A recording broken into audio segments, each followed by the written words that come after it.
வணக்கம். 2025 12 ராசியினருக்கும் எப்படி இருக்கு பொதுவாக அப்படின்ற ஒரு ஆர்வம் மக்களுக்கு இருக்கும். ஸோ நம்ம முன்னாடி விஞ்ஞான ஜோதிடர் ஆம்பூர் வேல்முருகன் அவர்கள் இருக்காங்க.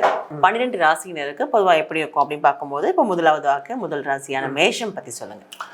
மேச ராசிக்காரங்களுக்கு பார்த்தபோது இத்தனை நாட்கள் 2ஆம் இடத்துல குரு பகவானின் சஞ்சாரம், 11ல சனியோட சஞ்சாரம், அப்புறம் ராகு கேதுல பார்த்தீங்கன்னா கேது 6ஆம் இடத்துல, இது எல்லாமே மிகவும் சாதகமான காலகட்டங்களா இருந்தது. பல நன்மைகள் அவங்களுக்கு நடந்திருக்கும். அவங்க ஜாதகப்படி நேரம் சரியில்லை, தனிப்பட்ட ஜாதகப்படி நேரம் சரியில்லைன்னும் போதுதான் சில பிரச்சனைகளை சந்திப்பாங்க. பட் கோட்சார கிரகங்கள் ஒரு கடந்த ஒரு வருடம் மிகப்பெரிய அற்புதமான காலகட்டம் மேசராசினருக்கு அப்படின்னு சொல்லலாம். சரி, இப்ப இந்த வருடம் எப்படி இருக்கும் அப்படின்றத எல்லோருடைய எதிர்பார்ப்பும் இருக்கும். அப்படி பார்க்கும்போது இந்த மேசராசிக்காரர்களுக்கு இந்த மார்ச் மாசத்துல 7.5 சனி ஸ்டார்ட் ஆக போகுது. 12ஆம் இடத்துக்கு சனி பகவான் வராரு.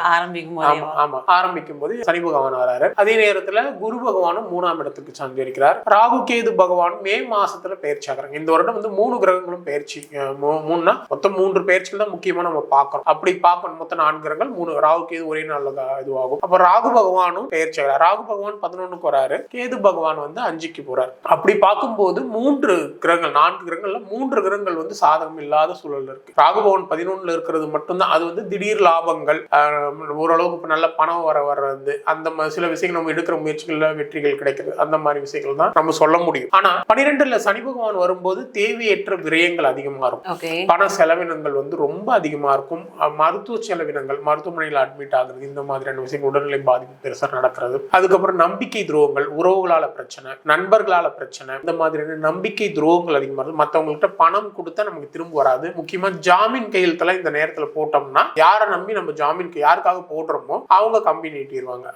அவங்க அடுத்து ஒரு 7 வருடம் வரைக்கும் அதுல இருந்து ரெக்கவர் ஆக முடியாத ஒரு சூழலை நம்ம தவிக்க வேண்டிய சூழல் வந்துடும். ஸோ அதனால இந்த காலகட்டங்கள்ல கொஞ்சம் நம்ம கவனமாக இருக்க வேண்டியது அவசியமா இருக்கு. பணம் கொடுக்கல் வாங்கலாம், ஜாமீன் கையெழுத்து, இந்த மாதிரியான விஷயங்கள் கவனமா இருக்கணும். யாரையும் முழுமையா நம்பக்கூடாது. உறவுகள், நண்பர்களால சின்ன சின்ன நம்பிக்கை துரோகங்கள் வந்தாலும் அனுசரித்து கொஞ்சம் விழிப்புணர்வோடு இருக்கிறது நல்லது. யாரையும் முழுசா நம்பிட்டு அவங்க பாத்துக்குவாங்க, இவங்க பாத்துக்குவாங்க அப்படின்னு இருந்தோம்னா தேவையில்லாத பிரச்சனை தான். அதே நேரத்துல பிசினஸ்ல இருந்தா பார்ட்னர்ஷிப்பை முழுசா நம்பக்கூடாது. அவங்களுக்கும் அவங்க பார்ட்னர்ஷிப்பால பிரச்சனைகள் வருவதற்கான வாய்ப்புகள் உண்டு. உங்கள்கிட்ட நிறைய பணம் இருந்ததுன்னா அதை சொத்தா மாத்திக்கிறது நல்லது. பணம் இருந்தா கண்டிப்பா விரயமாகறதுக்கான சூழல் ரொம்ப அதிகமா இருக்கும். அதே நேரத்துல அதை நீங்க தங்கமா மாத்திக்கிறது, இந்த மாதிரி ஒரு சொத்தா மாத்தினா அது பெரிய அளவுக்கு, அதாவது இந்த நேரத்துல நம்ம ஒரு விரயமா பணத்தை கையில வச்சிடலாம ஒரு விரயம் பண்ணாம அதை ஒரு சொத்தா மாத்திக்கும் பொழுது அதனால பெரிய அளவு பாதிப்புகள் இருக்காது. அதனால இந்த காலகட்டங்களில் கொஞ்சம் கவனமா இருக்கணும். அப்படி எடுக்கும் முயற்சிகள சின்ன சின்ன தடைகள் வந்துட்டே இருக்கும். மனதில் அவங்களுக்கு இனம் புரியாத ஒரு பயம் இருக்கும். உடன்பிறப்புகளால பிரச்சனைகள் வரும். பயணங்களின் போது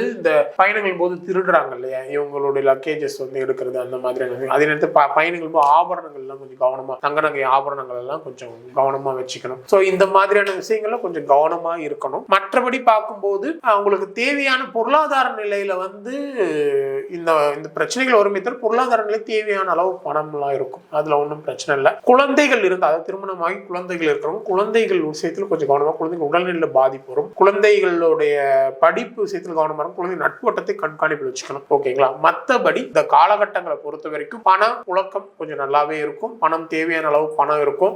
அப்ஸ் அண்ட் டவுன்ஸ் இருந்தாலும் தேவையான அளவு பணம் இருக்கும். அந்த மாதிரியான காலகட்டமா தான் இருக்கு. 7.5 சனி இருக்கிறதுனால கொஞ்சம் எந்த விஷயத்திலையும் கவனமா இருக்க வேண்டிய காலகட்டமாக இருக்கு. ஓகே, இப்போ நீங்க இந்த பொதுவா பரிகாரம் சொல்வீங்க, இல்ல பிளஸிங்ஸ்க்காக ஏதாவது கோவிலுக்கு போனோம் அப்படின்ற மாதிரி மேஷம்க்கு என்ன சொல்வீங்க? மேஷம்க்கு பார்த்தோம்னா நம்ம மலை மேல இருக்கிற முருகப்பெருமான், ஓகேங்களா, மலை மேல இருக்கிற முருகப்பெருமான் நம்ம செவ்வாய்க்கிழமையில போயிட்டு வழிபடுறது ரொம்ப நல்ல விஷயமா இருக்கும். அதே நேரத்துல ஆஞ்சநேயர், நரசிம்மர் வழிபாடும் ஒரு உகந்த விஷயம் உங்களுக்கு.